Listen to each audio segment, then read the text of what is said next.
오늘도 위로부터 내려오는 하나님의 평강과 위로가 여러분의 삶 가운데 넘치시기를 주의 이름으로 축원합니다.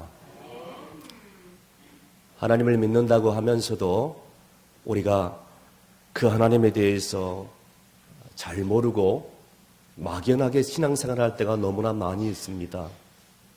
그런데 오늘 본문에 보니까 하나님에 대해서 출생하는 순간부터 마지막 죽는 순간까지 그분에 대해서 잘 아는 사람이 소개되고 있습니다. 그 사람의 이름은 모세입니다. 모세는 이제 임종을 앞두고 이스라엘 백성들을 다 불러 모아서 그동안 너희와 함께한 하나님에 대해서 자세하게 소개를 해주고 설명을 해주고 있는데요. 이 모세가 낭독한 이 말씀을 통해서 하나님께서 우리를 어떻게 지키셨는가, 그리고 이스라엘 백성들을 하나님께서 어떻게 인도해 주셨는가, 오늘 이 말씀을 살펴보면서 2020년 새해에도 주님과 동행하는 여러분이 될 수 있기를 바랍니다. 첫 번째는 광야에서 만난 하나님에 대해서 모세는 백성들 앞에서 설명을 하고 강조하고 있습니다. 광야에서 지키시는 하나님, 그분에 대해서 말씀하고 있습니다. 오늘 본문 10절 말씀 다 함께 읽습니다. 여호와께서 그를 황무지에서 짐승이 부르짖는 광야에서 만나시고 호위하시며. 아멘. 이스라엘 백성들은 광야 생활을 오랫동안 했는데 이 광야는 사람들이 살만한 장소가 아닙니다. 저 중동의 사막 같은 그곳은 인간이 도저히 살 수 없는 그런 곳입니다. 갔다 오신 분들은 아시겠지만 일교차가 너무 심하고 밤에는 춥고 또 낮에는 너무 덥고 정말 인간이 생존할 수 있는 장소가 이곳이 아닙니다. 더욱이 마실 물도 없고요, 먹을 양식도 없고요, 독사들과 맹수들이 드글거리는 그런 장소입니다. 그래서 사막에 사는 어떤 독사는요, 사람들과 짐승들이 지나가기를 기다렸다가 머리만 내밀고 있다가 1m 이상 뛰어서 그 먹잇감을 차지하는 그런 독사들도 있다고 합니다. 사람들이 생존할 수 없는 도저히 고통마 힘든 그런 장소라고 할 수밖에 없습니다. 자, 이런 광야입니다. 이 광야를 어떻게 이스라엘 백성들이 지나갈 수 있었겠습니까? 그것은 하나님의 은혜가 없이는 아무것도 할 수 없는 거예요. 하나님의 은혜가 없이는 불가능한 일이라는 것이. 그런데요, 성경을 보면 오묘한 말씀들이 간혹 나타납니다. 여러분, 성군 다윗이 남의 아내를 범한 이야기도 나오고 있고, 그리고 또 시아버지와 며느리가 동침해가지고 아이를 낳은 이야기도 나와 있고, 세상에 아들이 반란을 일으켜서 아버지를 죽이려고 하는 그런 범죄 사건도 기록되고 있고, 아무튼 간에 이런 일들이 다 상세하게 기록되고 있는데, 중요한 것은 이스라엘 백성들이 광야를 통과하면서 이렇게 열악한 환경과 여건 속에서도 백성들이 단 한 사람도 열사병에 죽었다, 먹을 양식이 없어서 굶어 죽었다, 이런 일들이 한 군데도 기록된 일이 없다는 것이에요. 여러분, 신기하지 않습니까? 이게 하나님의 성경이라는 거예요. 무슨 말이냐면 애굽에서 나온 1세대들은 불순종과 원망으로 인해서 광야에서 다 죽었든지 목말라 죽었든지 배고파 죽었든지, 이게 아니고 다 불순종해서 우상을 숭배하고 하나님 말씀을 거역하고 지도자 모세에 대해서 반항을 하며 원망을 해가지고 결국에는 이 출애굽 1세대들이 결국에는 광야에서 다 죽어버린 거 아니겠습니까? 다시 말씀드려서 광야에서 목말라서 죽었다든지 맹수에게 물려 죽었다든지 아니면 일사병으로 죽었다든지 이게 아니라는 거예요. 이스라엘 백성들이 이렇게 다 고통받은 이유는 뭐냐? 죽은 이유는 뭐냐?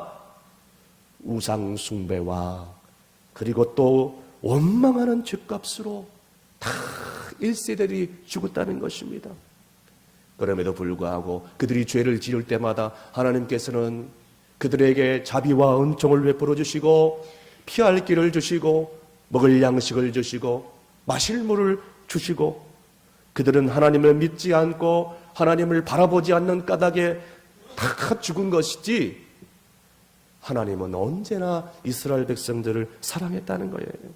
자, 이렇게 환경은요, 우리가 하나님을 잘 믿게 할 수 있는 그런 도구가 될 수 있지만 어떤 이에게는 이 환경이 하나님을 떠나버리게 만드는 그런 일들이 있다는 것입니다. 그러나 신실한 성도들은 어떤 환경에 처하든지 열악한 환경 속에서도 더욱더 하나님을 부여잡고 하나님께 매달리며 주님을 의지하며 살아가는 성도들을 바라보게 됩니다. 환경이 어려워 하나님을 원망하고 하나님을 떠나가는 사람이 있는가 하면 환경이 어렵기 때문에 하나님을 더욱더 신뢰하고 더욱더 주님께 부르짖고 하나님께 매달려 의지하는 성도들이 있다는 것입니다. 그러므로 사랑하는 성도 여러분, 무슨 일이 잘 풀리든지 잘 풀리지 않든지 건강하든지 건강하지 않든지 물질이 많든지 물질이 적든 간에 실패하든지 성공하든지 상관없이 우리는 하나님을 바라봐야 돼요. 하나님을 외면하면 안 돼요. 하나님께 원망하고 불평하면 안 된다는 것입니다.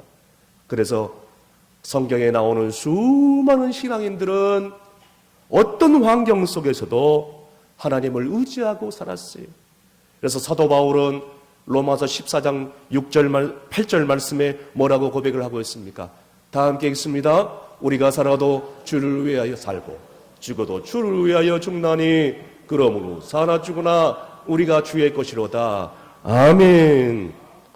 하나님은 나를 죽이시기도 하시고 살리시기도 하시고 낮추시기도 하시고 높이시기도 하시고 부하기도 하시고 가난하기도 하시고 건강하기도 하시고 어느 날 건강을 빼앗아 하나님만 의지하겠도록 만들기도 하시는 하나님.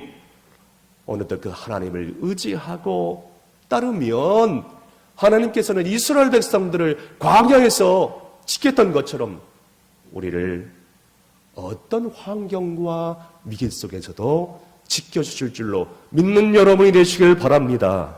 두 번째로 하나님은 사랑하시고 눈동자같이 지켜주시는 분이었다라는 것을 모세는 강조를 하고 있습니다. 오늘 본문 10절 하반절에 뭐라고 나와 있습니까?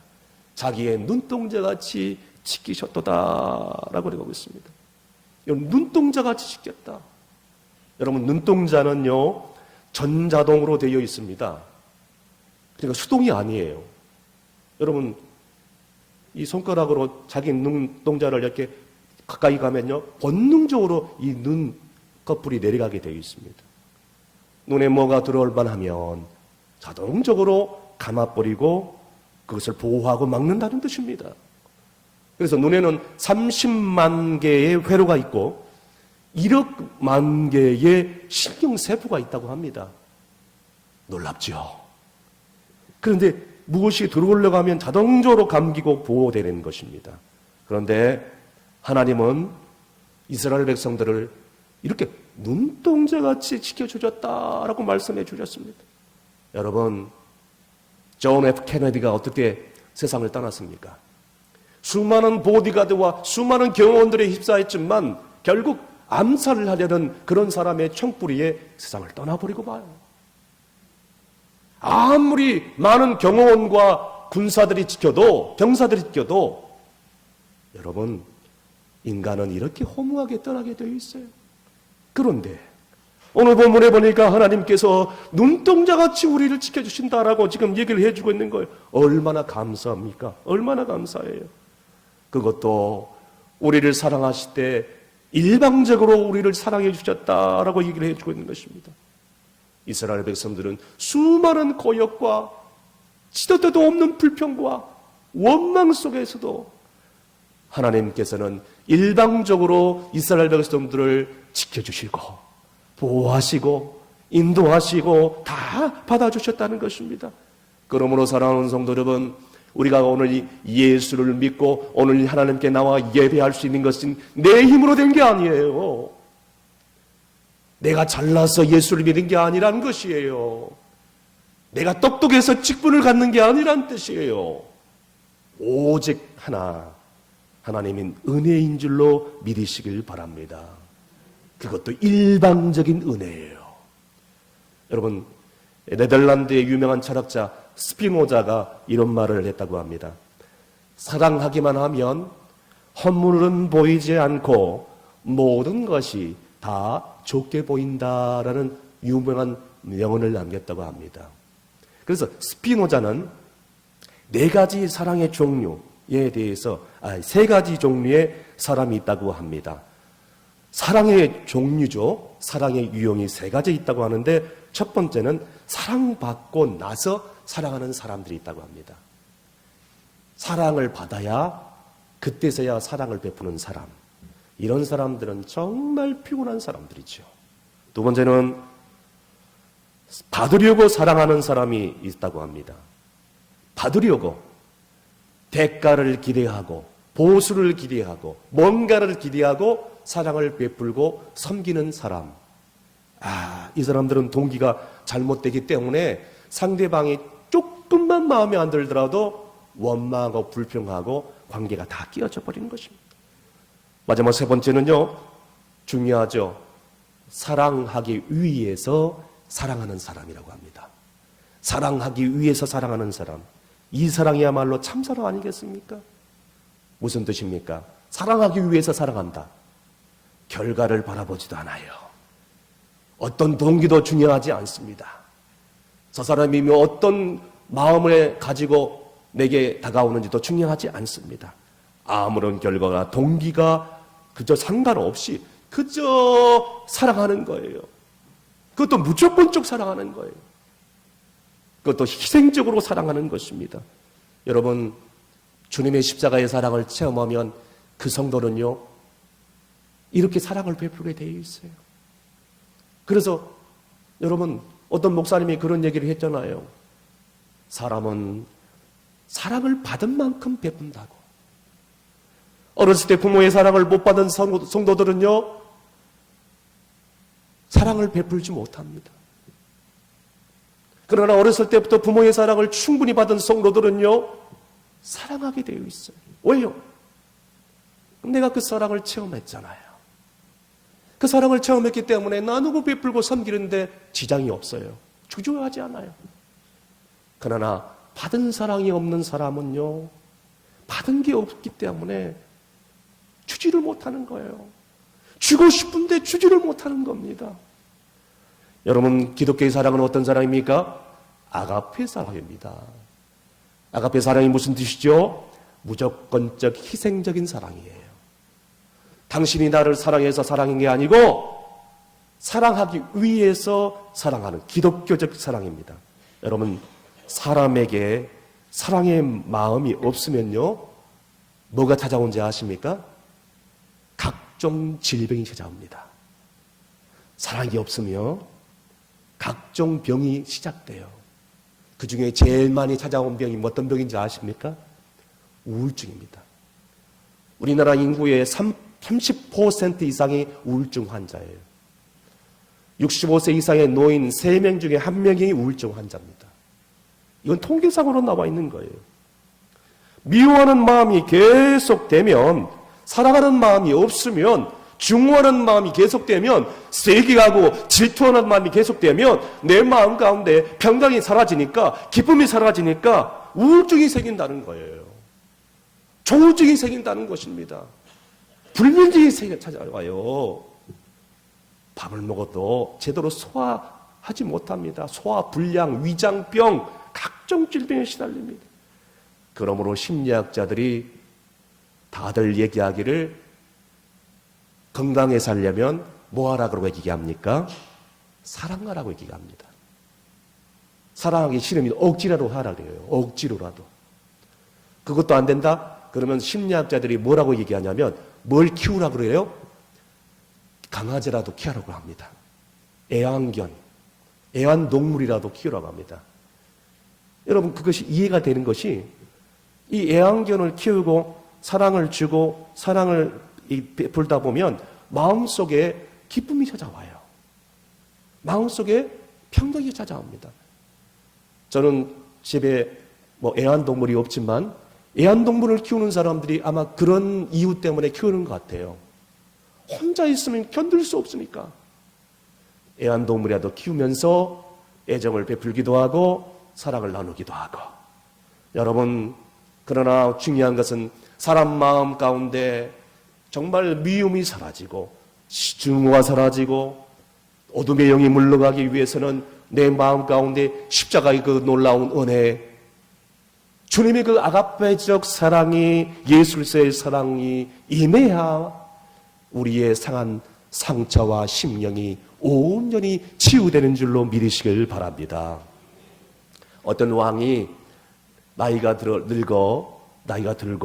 들어서 이제 왕의 자리를 후계자에게 물려주려고 합니다.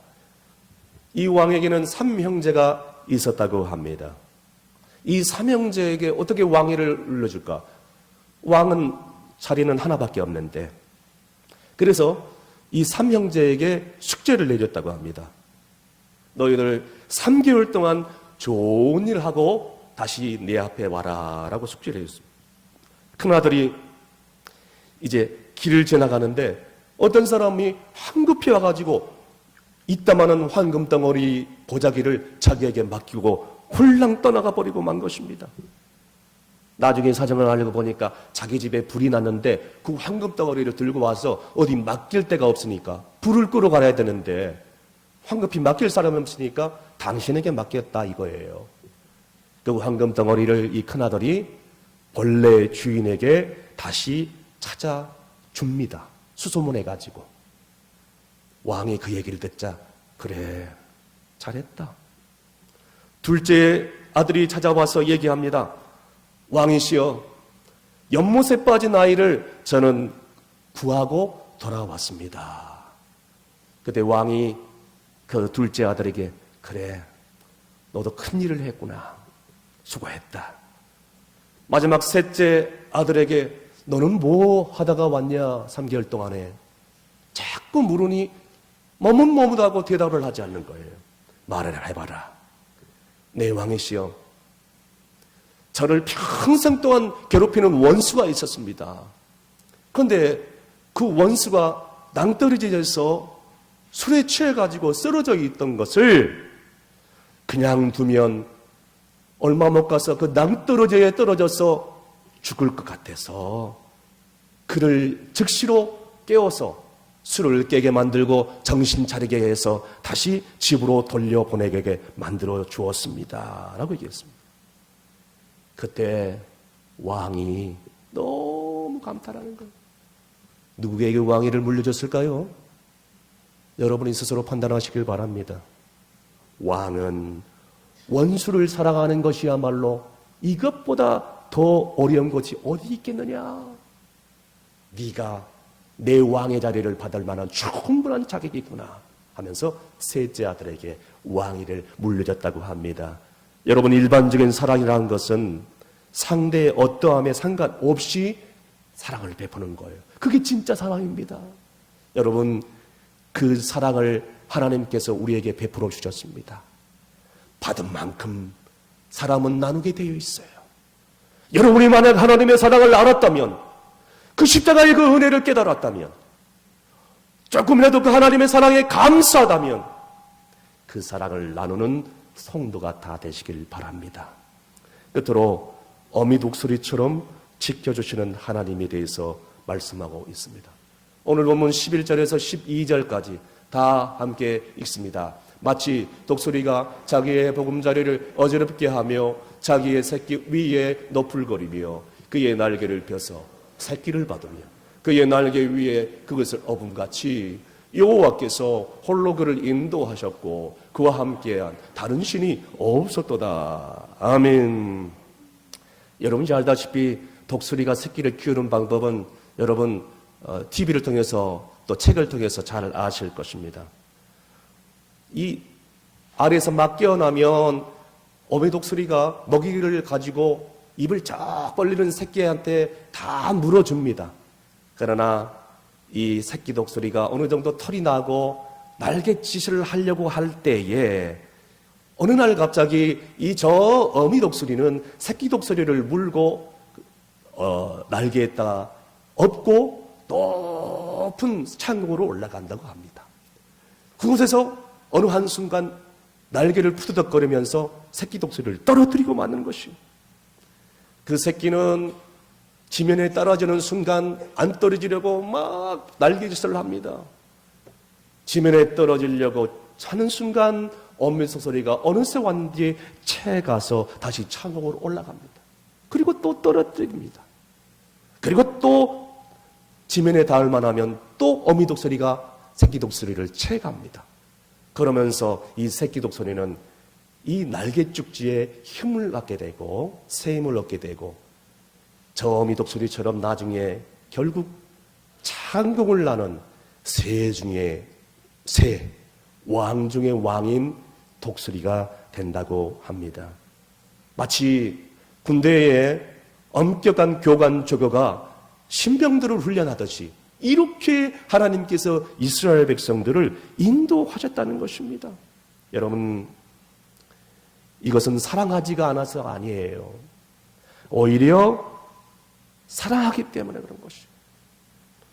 이와 같이 사는 일이 힘들어지고 고생이 될 때에 우리는 생각하기를, 하나님이 어디 계십니까? 하나님이 나를 잃어버리시지 않았습니까? 하나님이 나를 버리셨나요? 낙심할 때가 너무나 많이 있습니다. 그러나 이럴 때에도 하나님은 나를 훈련시키고 있구나. 하나님은 나를 연단시키고 있구나. 하나님은 너를 더 강한 하나님의 군사로 나를 연단시키고 있고 나를 훈련시키고 있구나. 이런 마음과 믿음을 가져야 될 줄로 믿으시길 바랍니다. 때로는 둥지에서 떨어뜨릴 때에 너무나도 놀랍고 너무나도 고통스럽고 충격스럽고 또 겁에 질릴 때가 있지만은, 그러나 결단코 이것이 우리를 파멸로 몰아가기 위해서, 저주하기 위해서, 망하기 위해서가 아니라 하나님께서는 우리를 훈련시키는, 연단시키는 놀라운 섭리인 줄로 우리가 믿어야 될 줄로 믿습니다. 그러므로 우리는 신앙생활을 하면서 어떠한 힘들고 어려운 상황이 올지라도 우리의 말과 행동이 하나님의 영광을 가려서는 안 돼요. 자칫 잘못하면 이스라엘 백성들처럼 하나님을 원망하면 안 된다는 뜻이에요. 하나님께서 나와 함께 하시고 나의 어려움과 고통을 신속하게 해결하시고 보호하시고 인도하신다는 그 믿음을 가지고 그 어려운 일들을 꿋꿋이 이겨낸다면 하나님께서 합격, 너 됐다, 패스. 하나님께서 합격 점수를 주면서 마치 새 중에 새, 그리고 또 새 중에 왕으로 만드는 독수리처럼 하나님께서는 우리를 이렇게 만들어 가시고 마침내 놀라운 축복을 주신 줄로 믿습니다. 제가 아는 어느 교회 목사님 간증입니다. 이 간증을 마치고 설교를 마치려고 합니다. 이 목사님께서 신혼부부를 신방하려고 갔는데 그 신혼부부, 젊은 부부가 목사님에게 편지 한 장을 딸랑 내밀더래요. 그리고 그 편지 한 장에 쓰여진 내용을 구구절절 읽기 시작합니다. 편지 내용은 이렇게 적어져 있었다고 합니다. 하나님, 요즘 서울 아파트 전세값이 너무 올라가 집을 얻기가 너무 어렵습니다. 제 기도 제목은 부모님의 도움 없이 내 스스로 집 한 칸, 아파트 한 채 마련하는 것이 제 소원이고, 그래서 그 신혼집을 마련해서 결혼하는 것이 꿈입니다. 이 기도를 들으면서 저는 항상 쥐꼬리만한 그런 월급을 받으면서도 저는 항상 11조와 감사헌금을 빼놓지 않고 주님의 몸된 교회를 위하여 드렸고 하나님을 섬겼습니다. 제가 이런 얘기를 했더니 주변의 직장 동료들과 친구들이 너 미친놈이라고 얘기를 했지만 저는 그렇게 생각하지 않고 개의치 않았습니다. 원래 하나님의 돈이니 하나님께 돌려보낸 것이 마땅하지 않겠느냐 하면서 저는 그렇게 신앙생활을 해왔습니다. 하나님께서는 제게 전략과 저축하는 마음을 주셔서 비록 많은 돈은 아니지만 제 작은 것을 모아서 하나님께 드렸더니 놀라운 축복을 해 주셨습니다. 많은 어려움이 있었지만 얼마 전에 부모님 도움 없이 대출 없이 오직 하나님의 도우심으로 마침내 아파트를 마련을 했습니다. 마침내 비웃던 친구들이 이렇게 저에게 얘기를 했더랍니다. 하나님께서는 있긴 있는가 보다. 하나님께서 살아계신가 보다. 당신이 믿는 하나님 계시는가 보다 하면서 축하해 줬습니다. 제 기도를 들으신 하나님을 감사하고 찬양합니다. 이제 저는 장가갑니다. 자수성가가 아니라 저는 예수 성가로 오늘도 하나님께 감사를 드립니다 하면서 편지를 읽어가는데 이 신혼부부가 눈에서 눈은 팍 뜨거운 눈물을 흘리면서 팍 터오는 거예요. 이 얘기를 듣던 목사님도 같이 우는 거예요. 나중에 알고 보니까 이 편지는 결혼 전 10년 전에 썼던 편지 내용이었어요. 10년 전에 쓴 편지를 지금 하나님의 기도의 응답을 받고 목사님 신방와 가지고 읽어주는 거예요. 편지대로 그대로 기도했던 것들을 응답받고 신방 예배 드리면서 너무나 감격스러워서 신혼부부가 이렇게 감격의 눈물을 흘리는 것입니다. 이 눈물을 보면서 목사님이 더욱더 하늘이 축복을 기도해 주셨어요. 할렐루야. 그렇습니다. 언젠가는 물질도 명예도 건강도 마음도 우리 인생도 다 무너져요. 그러나 무너지지 않는 것이 있습니다. 그것은 우리의 기도예요.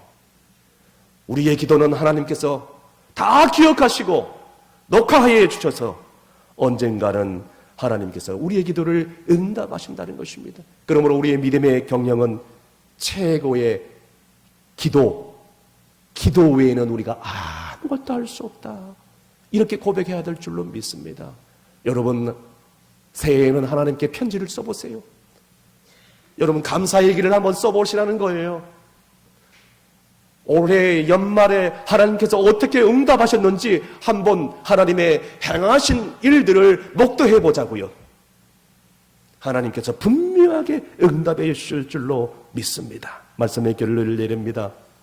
하나님께서는 우리가 이 험한 세상을 살아가면서 그 어떤 열악한 환경과 상황과 조건 속에서도 우리를 지켜주시는 하나님이시요. 우리는 왕같은 제사장이요 거룩한 나라요 하나님의 소유된 백성이니 하나님께서 우리를 사랑하시는 것처럼 우리도 다른 사람들을 사랑하는 것이 마땅하지 않겠습니까? 그것이 예수 믿는 사람들의 삶의 근거 아니겠습니까? 사랑하는 성도 여러분, 오늘 그 하나님은 신속하게 독수리가 새끼를 찢기듯이 눈동자처럼 보호해 주는 줄로 믿으시길 바랍니다. 오늘 한 해도 그 하나님을 우리하고 신뢰하면서 이제는 우리를 붙드셔서 하나님 마침내 우리의 인생의 성공의 주인공으로 축복의 주인공으로 만들어 주실 하나님을 기대하는 여러분이 되시기를 주의 이름으로 축원합니다. 기도하시겠습니다. 은혜가 풍성하신 아버지 하나님, 여호와께서 황무지에서 짐승의 부르짖는 광야에서 이스라엘 백성들을 만나시고 보호하시고 눈동자처럼 지켜주셨다고 했는데 하나님, 오늘 그 하나님은 나의 하나님인 줄로 믿습니다. 지금까지 살아오면서 이 하나님을 만나지 못해서 환경을 탓하고 상황을 탓하고 사람을 탓하면서 원망하고 불평하면서 살아오지 않았습니까? 하나님이여, 이제는 이 하나님을 절대로 잊지 않게 하여 주시옵소서. 이제는 사단 마귀의 종이 아니라 하나님의 종이 되어서 하나님의 도구가 되어서 사랑을 나누고 베풀고 섬기는 축복의 도구로 우리를 삼아 주시옵소서. 예수님의 이름으로 기도합나이다. 아멘.